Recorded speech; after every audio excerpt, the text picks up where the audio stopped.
2021. La parole est à Monsieur Bruno Le Maire, ministre de l'Économie, des Finances et de la Relance.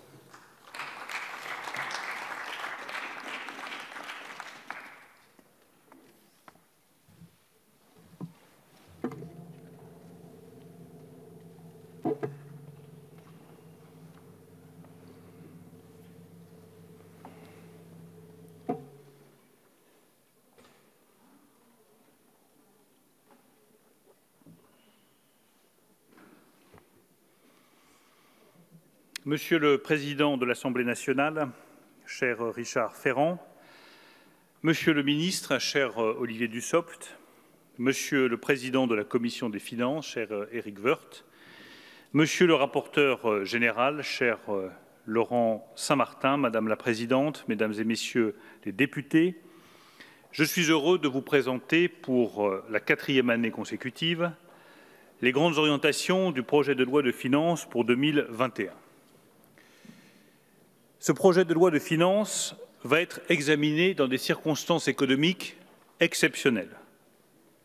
La France, comme tous les autres États de la planète, est touchée par une crise économique dont la gravité n'a de comparaison que la grande récession de 1929.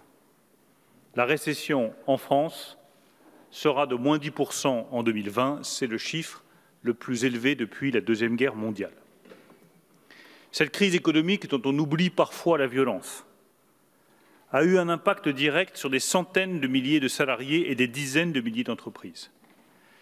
Elle a conduit en France à la suppression de plus de 715 000 emplois au premier semestre, pour la plupart des intérimaires, des CDD, des contrats courts, des emplois peu qualifiés. Cette crise frappe inégalement les secteurs. Il y a des secteurs qui se redressent rapidement, et je m'en félicite, et qui se redressent notamment grâce aux mesures de soutien mises en place par le gouvernement à l'été dernier.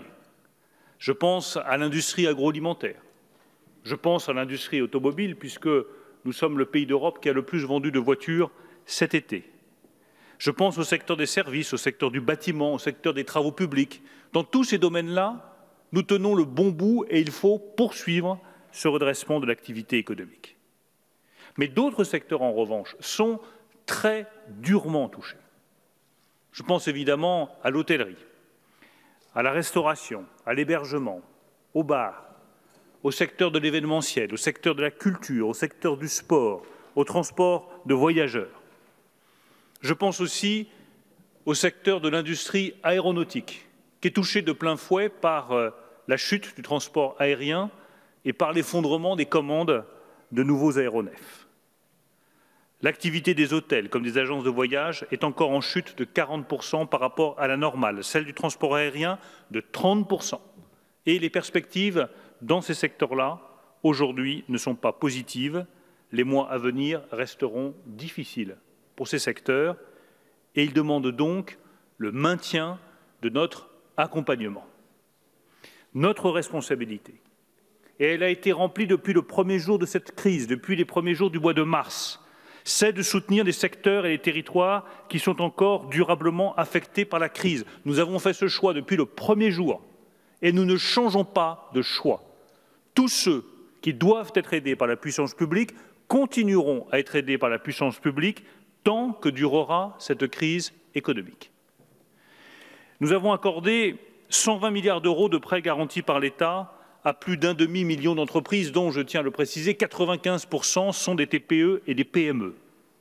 Nous avons apporté plus de 6 milliards d'euros d'aide à 1,7 million de commerçants, d'indépendants, d'artisans, grâce au fonds de solidarité qui est maintenu pour un certain nombre de secteurs. Nous avons accordé des reports d'échéances fiscales et sociales pour 42 milliards d'euros depuis mars et des suppressions de cotisations sociales à hauteur de 5 milliards d'euros pour l'hôtellerie, la restauration, la culture ou l'événementiel. Nous avons enfin accompagné des millions de Français et, je tiens à le dire, sauvé des centaines de milliers d'emplois grâce au chômage partiel auquel nous avons déjà consacré 22 milliards d'euros. Et je me réjouis que 1 600 accords d'activité partielle de longue durée aient déjà été signés. C'est la preuve que les entreprises se saisissent de cette possibilité-là. Ces dispositifs, nous avons mis en place tout de suite, au mois de mars dernier. Mais nous n'avons cessé aussi d'écouter les critiques, d'évaluer les dispositifs et de corriger ce qui devait être corrigé. Je n'ai absolument pas la prétention que nous ayons trouvé tout de suite la meilleure réponse. Nous avons apporté une réponse forte et nous n'avons cessé de la faire évoluer. Je pense par exemple aux prêts garantis par l'État. Beaucoup d'entreprises aujourd'hui, la plupart de petites entreprises s'inquiètent et se disent « mon prêt garanti par l'État à 0,25%, il arrive à échéance, je ne vais pas pouvoir le rembourser, je vais demander une prolongation, quel va être le taux ?»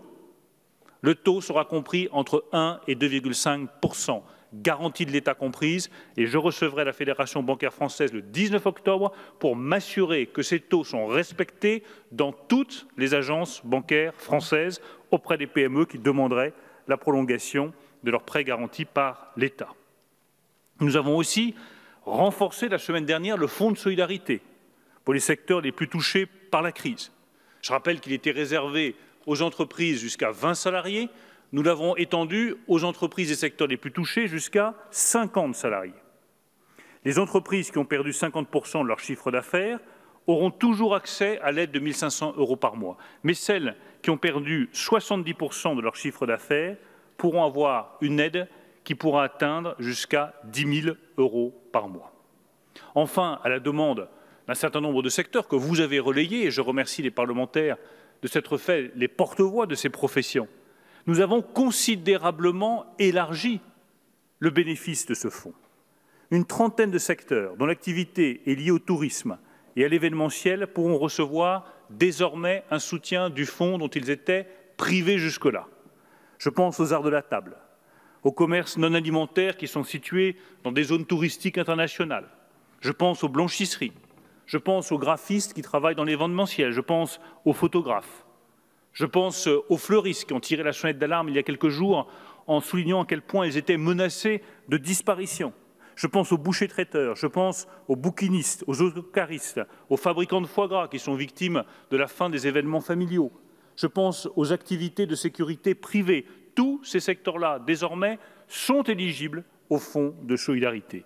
Et je le redis avec force, nous maintiendrons cette politique de soutien aux salariés et aux entreprises aussi longtemps que cette crise durera.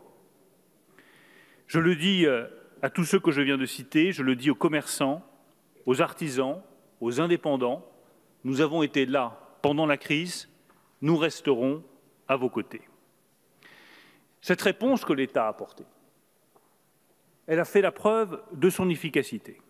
Et le rapport économique, social et financier qui est annexé au projet de loi de finances démontre que les administrations publiques ont pris à leur charge les 2/3 du choc économique. Il montre que les destructions d'emplois ont été limitées au regard de la violence de la crise.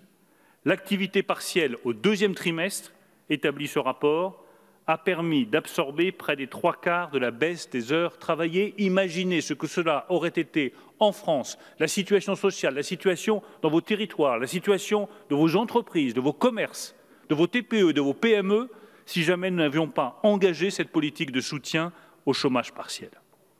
Les faillites liées à un manque de liquidité ont été évitées. Nos dispositifs de soutien ont permis de réduire de plus de 80% le nombre d'entreprises qui ont fait face à des problèmes de liquidité. Même le pouvoir d'achat des Français a été préservé.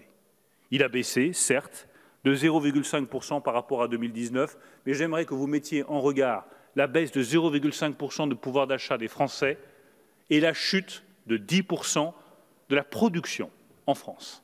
De ce point de vue-là, je le redis, le pouvoir d'achat de l'immense majorité des Français a été préservé. L'État a joué le rôle qui doit être le sien en période de crise. L'État a protégé les salariés, l'État a protégé les entreprises, l'État a protégé les Français. Comme toujours dans son histoire, l'État a protégé la France. Naturellement, ces dépenses supplémentaires ont une conséquence. Elles ont conduit l'État à s'endetter avec une dette qui atteindra 117,5% du PIB en 2020, soit une augmentation d'environ 20 points par rapport à l'année dernière. Cette dette, je veux le dire sans aucune ambiguïté, nous devrons la rembourser. tous ceux qui font croire aux Français que nous pourrions nous exonérer du remboursement de la dette leur vendent des illusions. Les Français sont plus lucides que cela. Ils savent que cette dette devra être remboursée. Les Français ne nous demandent pas de leur cacher la vérité. Ils nous demandent de leur expliquer quand et comment nous rembourserons cette dette. Quand? La dette publique va atteindre 120% d'ici 2025, elle est à 117,5% aujourd'hui. À partir de 2025, au plus tard, la dette française devra baisser. Voilà le calendrier que nous devons nous fixer. Cette dette sera cantonnée pour que les Français puissent suivre année après année la réduction de cette dette. Et nous visons, comme nos voisins allemands, un remboursement complet de la dette Covid en 2042, soit d'ici 20 ans. Voilà pour le calendrier que nous établissons en toute transparence devant les Français sur le remboursement de cette dette. Comment ensuite est-ce que nous allons rembourser cette dette? D'abord par la croissance. Et c'est bien le choix que nous faisons avec ce plan de relance, parce que la croissance est l'instrument le plus efficace et le plus durable de réduction de la dette. En engageant maintenant la relance, nous soutenons la croissance qui servira demain au remboursement de la dette. Ensuite, par la maîtrise de nos finances publiques, à laquelle je sais que le rapporteur général des finances publiques est particulièrement attaché. Le principe de responsabilité doit rester au cœur des finances publiques. Nous devons tenir les dépenses de fonctionnement et soutenir les dépenses d'investissement.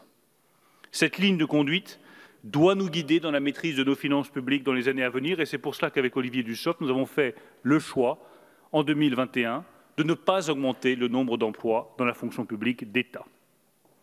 Enfin, troisième moyen de rembourser cette dette, des réformes structurelles seront nécessaires, le moment venu. Non seulement pour réduire notre dette, mais tout simplement pour dégager un meilleur équilibre en France entre recettes et dépenses. Et de ce point de vue, vous connaissez ma conviction, la réforme des retraites est une priorité absolue. Nous ne pouvons pas défendre un modèle social parmi les plus généreux au monde sans nous donner les moyens de le financer. Nous ne pouvons pas créer une cinquième branche de la sécurité sociale pour la dépendance, qui est un des plus grands enjeux humains et sociaux du XXIe siècle et qui doit être une fierté pour cette majorité, sans nous poser la question du travail que nous aurons à fournir pour la financer. Nous aurons d'autres occasions de mener ce débat dans le projet de loi de finances, mais c'est un des grands débats de notre vie politique nationale pour les années à venir. Et c'est bien parce que nous faisons ce choix du remboursement de la dette par la croissance que nous devons engager sans délai la relance de notre économie. Je mesure parfaitement les contraintes que les règles sanitaires font peser sur les entreprises. Et j'entends les appels de tous, y compris les appels de la CGT ce matin qui nous disent qu'il faut privilégier la santé sur l'économie et par conséquent ralentir la production. Nous sommes en désaccord avec la CGT et avec Philippe Martinez sur ce sujet, je le confirme. Car nous devons, à notre sens, conjuguer la protection des secteurs les plus fragiles avec la relance de l'activité économique sur le long terme. Nous devons apprendre à vivre avec un virus qui est là pour longtemps, sans abandonner le redressement de notre économie, qui fait des ravages sinon sur le plan économique, sur le plan social et sur le plan psychologique, en particulier auprès des plus fragiles. Ne renonçons pas à conjuguer la relance de notre économie et la lutte contre le virus, c'est le défi que nous aurons à relever en 2021. Je veux rappeler de ce point de vue à cette tribune que la relance, c'est maintenant, que la relance est déjà engagée, que beaucoup de dispositifs majeurs sont déjà ouverts et que chacun peut en faire immédiatement usage. Les appels à projets pour la relocalisation industrielle sont ouverts. C'est 1 milliard d'euros qui sont sur la table pour toutes les entreprises industrielles qui voudraient créer une nouvelle ligne de production en France plutôt qu'à l'étranger. Les 4 000 € pour l'embauche d'un jeune, les 8 000 € pour l'embauche d'un apprenti de plus de 18 ans, les 5 000 € pour l'embauche d'un apprenti de moins de 18 ans sont disponibles maintenant. Les travaux de rénovation énergétique peuvent commencer maintenant. Les investissements dans la production d'hydrogène décarboné, dans les biotech, dans le calcul quantique, peuvent être réalisés maintenant et doivent être réalisés maintenant si nous voulons en voir les bénéfices dans les prochaines années. Vous connaissez les priorités de cette relance. la transition écologique, la compétitivité des entreprises et la solidarité. L'accélération de la transition écologique est une attente très forte de nos compatriotes. Le plan de relance nous donne les moyens concrets d'y répondre de manière crédible et efficace. Nous allons investir 4 milliards d'euros pour la rénovation énergétique des bâtiments publics. Sur ces 4 milliards, 1,3 iront à la rénovation des bâtiments des collectivités territoriales, 300 millions pour les bâtiments publics des régions, 1 milliard d'euros à la main des préfets des régions pour rénover les bâtiments des collectivités locales tels que les écoles, les crèches ou les centres culturels. 2,7 milliards, plus 1,3, seront consacrés à la rénovation des bâtiments publics de l'État, ainsi que les bâtiments de l'enseignement supérieur et de la recherche, notamment les universités. Ces appels d'offres, ils sont déjà lancés. Ils sont clos depuis le 9 octobre. Les dossiers sont donc maintenant sur la table, ils sont en train d'être instruits en fonction de la taille des projets. Seules les décisions de financement des grands projets de rénovation seront décidées à Paris. Toutes les autres décisions pour les projets d'un montant inférieur à 8 millions d'euros en Île-de-France, à 5 millions d'euros sur le reste du territoire, seront instruites directement sur le territoire par les préfets concernés à l'échelle régionale, avec les préfets et les présidents de région. Les préfets vont donc tenir des conférences régionales de l'immobilier public d'ici le 10 novembre pour décider des projets qui seront retenus. Nous voulons que ce soit les territoires qui fassent le choix de la rénovation de leurs bâtiments publics et que seuls les plus grands projets soient décidés par l'État central. C'est au territoire de décider quels bâtiments publics ils veulent rénover. Les préfets transmettront ensuite, sous 3 jours, les dossiers à la direction de l'immobilier de l'État qui engagera les projets. Pour les plus grands projets de rénovation, je présiderai vers le 20 novembre la conférence nationale de l'immobilier public qui sélectionnera les grands projets de rénovation et j'ai déjà demandé à la direction de l'immobilier de l'État d'engager sans délai toutes les simplifications nécessaires pour accélérer la mise en place de ces projets. Fin novembre, par conséquent, tous les projets de rénovation des bâtiments publics de l'État, qu'ils aient été décidés au niveau local ou décidés au niveau national, auront été définis, retenus, sanctuarisés pour que les premiers travaux puissent démarrer d'ici la fin de l'année 2020. Et je redis qu'en cas de retard dans le décaissement des fonds qui sont engagés, nous nous réservons le droit, avec le Premier ministre, de réallouer les fonds aux projets qui iront les plus vite. Nous voulons que la relance avance vite et que la rénovation énergétique des bâtiments ne prenne pas de retard. Pour les logements des particuliers, les travaux de rénovation énergétique sont éligibles à MaPrimeRénov' depuis le 1er octobre. Vous pouvez donc aller sur le site internet du plan de relance, plandrelance.gouv.fr, il vient d'ouvrir, il a été simplifié au maximum, et vous y trouverez toutes les informations nécessaires pour accéder aux différents dispositifs du plan de relance. Pour MaPrimeRénov', sur ce site, plandrelance.gouv.fr, vous pouvez accéder à un simulateur qui permet à chacun, en 5 minutes, d'estimer le montant de l'aide qui lui sera apportée en fonction de votre niveau de revenu et des travaux que vous voulez engager. Donc je ne saurais trop inciter nos compatriotes à aller sur le site plandrelance.gouv.fr, d'aller voir l'entrée MaPrimeRénov' pour qu'ils puissent dire voilà les travaux que nous voulons engager, voilà mon niveau de revenu et qu'ils sachent très exactement de quel montant ils pourront disposer. Si vous engagez ces travaux après le 1er octobre, l'aide vous sera versée au 1er janvier 2021 et chaque Français pourra bénéficier jusqu'à 20 000 € d'aide sur 5 ans. Enfin, au-delà des bâtiments publics, au-delà des ménages, les entreprises aussi peuvent réaliser des travaux de rénovation énergétique dès maintenant. Un crédit d'impôt pour les TPE, les PME est accessible pour toutes les dépenses engagées depuis le 1er octobre, avec une prise en charge de 30% des travaux dans la limite de 25 000 €. Vous le voyez, personne n'a été laissé de côté. La rénovation énergétique des bâtiments est engagée tous azimuts en France, au niveau public, au niveau local, au niveau des ménages et au niveau des entreprises. La deuxième priorité de ce plan, vous la connaissez, c'est d'améliorer la compétitivité de nos entreprises.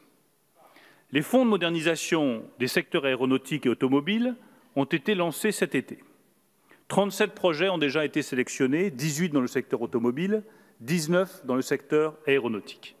Très concrètement, ça veut dire des moyens financiers publics qui vont aller pour l'entreprise Como située à Castres, leader mondial dans la fabrication des systèmes avancés d'automatisation automobile, E4V qui fabrique et qui produit des solutions batterie lithium-ion phosphate de fer au Mans, Simulec qui travaille sur une nouvelle technologie d'impression numérique, donc toutes sortes de PME françaises qui pourront bénéficier de ces aides.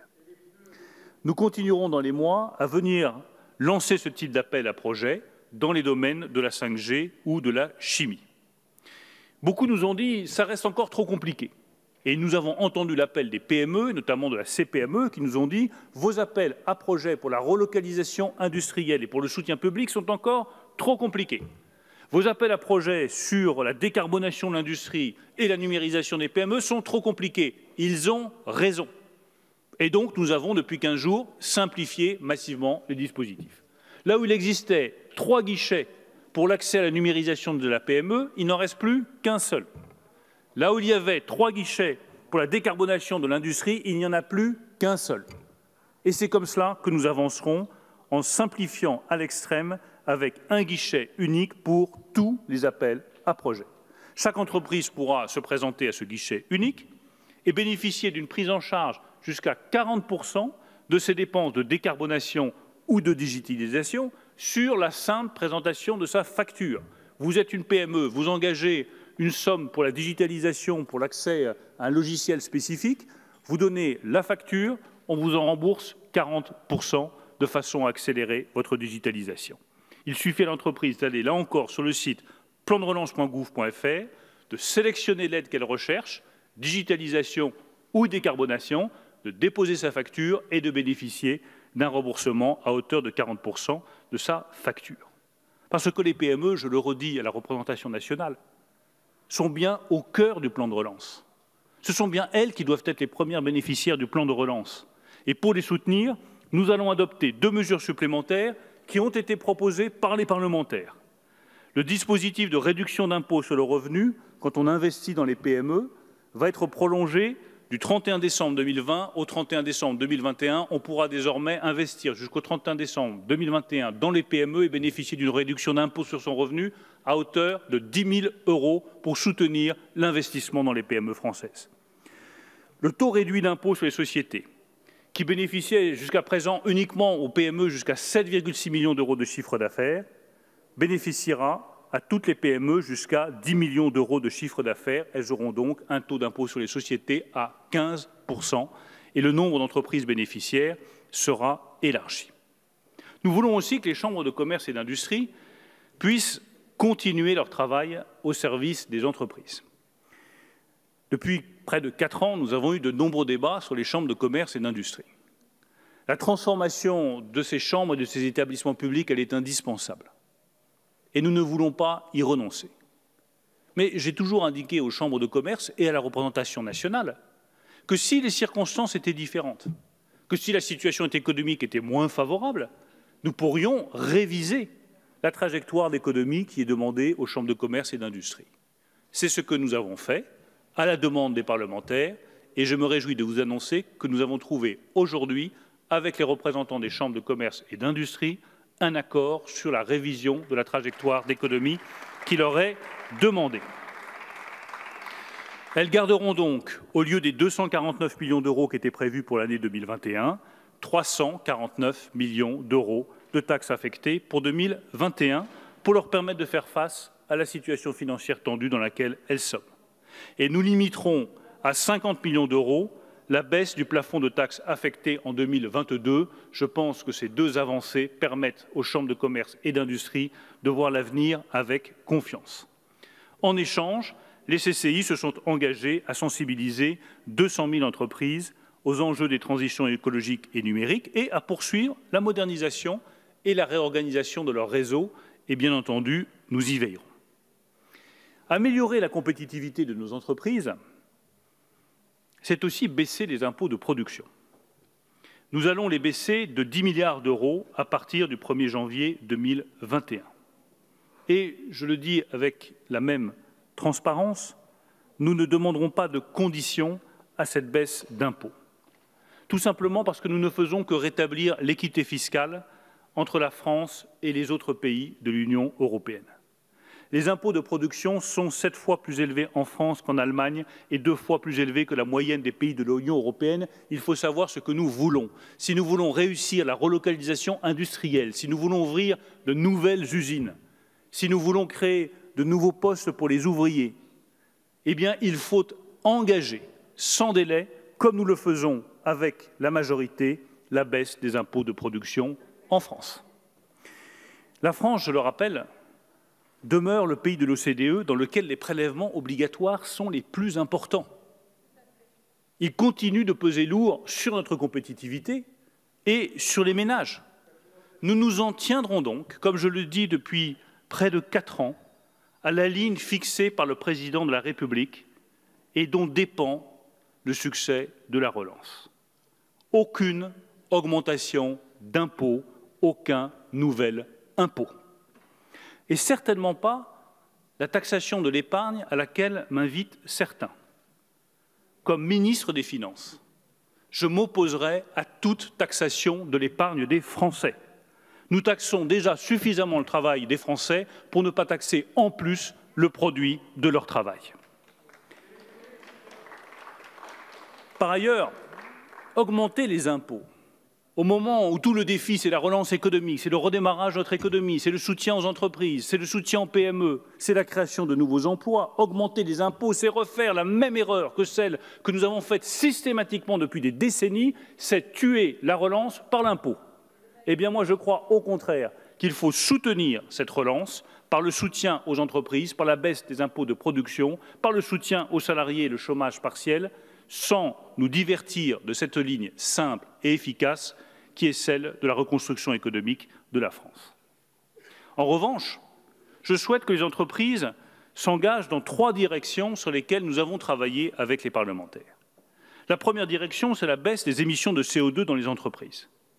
Nous devons mettre en place un bilan des émissions de gaz à effet de serre simplifié mais obligatoire pour toutes les entreprises de plus de 250 salariés, avec une actualisation de ce bilan tous les 3 ans pour garantir qu'effectivement, concrètement et de manière obligatoire, les entreprises de plus de 250 salariés s'engagent dans la réduction des émissions de CO2. La deuxième direction, à laquelle je suis profondément attaché, à laquelle nous avions travaillé avec Muriel Pénicaud, ministre du Travail, qui figure dans la loi Pacte et qui est un combat de tous les instants sur lequel nous ne devons jamais relâcher notre engagement, c'est la parité entre les femmes et les hommes dans le monde du travail et dans le monde des entreprises. Le compte n'y est pas. Nous avons réussi à obtenir, grâce à la loi Copé-Zimmermann, la parité dans les conseils d'administration. Je suis favorable à ce que toutes les entreprises qui bénéficient du plan de relance mettent en œuvre des avancées concrètes sur ce sujet. Je souhaite que le score qu'elles obtiennent à l'index sur l'égalité femmes-hommes augmente. Je souhaite que ce score soit rendu public et je reste favorable à ce que nous mettions en place, dans des délais à définir, suivant des procédures à définir, la parité dans les comités exécutifs des grandes entreprises françaises. La troisième direction, c'est la promotion du dialogue social dans la mise en œuvre du plan de relance. Il est évident que les salariés devront être consultés sur la mise en œuvre des aides reçues dans le cadre du plan de relance pour donner leur avis aux instances de gouvernance de l'entreprise. C'est comme cela que nous garantirons la bonne et saine exécution de ce plan de relance. La troisième priorité de ce plan, c'est la lutte contre la pauvreté. La crise a touché de plein fouet les plus fragiles. Les jeunes qui s'apprêtaient à rentrer sur le marché du travail, notamment tous ceux que j'ai rencontrés ce matin à Verdun, qui m'ont fait part de leur inquiétude et qui m'ont demandé quels emplois ils allaient trouver, quelles places d'apprentissage ils allaient pouvoir obtenir. Je pense aux intérimaires, qui ont représenté 1/3 des destructions d'emplois au premier semestre. Je pense aux salariés en CDD dont le contrat n'a pas été renouvelé. La montée de la pauvreté en France à cause de la crise est une réalité, et une réalité que nous devons et que nous voulons combattre avec la plus grande détermination. La meilleure façon de lutter contre la pauvreté, j'ai eu l'occasion de le dire à cette tribune, c'est l'emploi. Je rappelle que si en France, plus de 14% des Français vivent sous le seuil des pauvretés, c'est 37% des chômeurs. Et que par conséquent, lutter contre le chômage, c'est aussi lutter contre la pauvreté. Créer des emplois, c'est faire reculer la pauvreté. Lutter aussi par les aides sociales. Ce gouvernement, je tiens à le rappeler, a versé en avril une prime de 150 € aux bénéficiaires du revenu de solidarité active et de l'allocation de solidarité spécifique. Ce gouvernement et cette majorité ont revalorisé l'allocation de rentrée scolaire pour un montant total de 1,5 milliard d'euros. Ce gouvernement et cette majorité ont investi 200 millions d'euros pour augmenter l'offre d'hébergement d'urgence. Ce gouvernement et cette majorité ont fixé le prix des repas universitaires à 1 € au lieu de plus de 3 pour tous les étudiants boursiers. Mesdames et messieurs les députés de la majorité, vous n'avez pas à rougir de ce qui a été fait par le gouvernement et par la majorité pour soutenir les plus pauvres. Nous continuerons de lutter contre la montée de la pauvreté, comme l'a annoncé le Premier ministre, en complétant le plan pauvreté annoncé en 2018. Mesdames et messieurs les députés, Monsieur le Président, dans les circonstances exceptionnelles que nous traversons, je ne prétendrai jamais que nous avons tout fait parfaitement pour la France. Mais je crois que nous avons fait de notre mieux, que nous avons fait tout ce qui était possible, que nous avons soutenu les entreprises, les salariés qui en avaient besoin, et nous continuerons de le faire. Je crois surtout que nous offrons une perspective aux Français, celle d'un redressement de notre économie en 2 ans, qui doit nous permettre en 2022 de retrouver le même niveau de développement économique que nous avions en 2019. Je ne voudrais pas que les Français oublient que grâce à votre politique, mesdames et messieurs de la majorité, nous avions au début de l'année 2020 une des croissances les plus élevées de la zone euro. Nous étions passés sous la barre des 8% de taux de chômage dans la métropole. Nous étions devenus le pays le plus attractif pour les investissements étrangers en France. Nous étions dans la bonne voie, celle du redressement économique de la France, celle d'une nation qui garde sa place parmi les nations économiques les plus développées du monde. Je vous en fais la promesse, nous retrouvons cette voie d'ici 2 ans.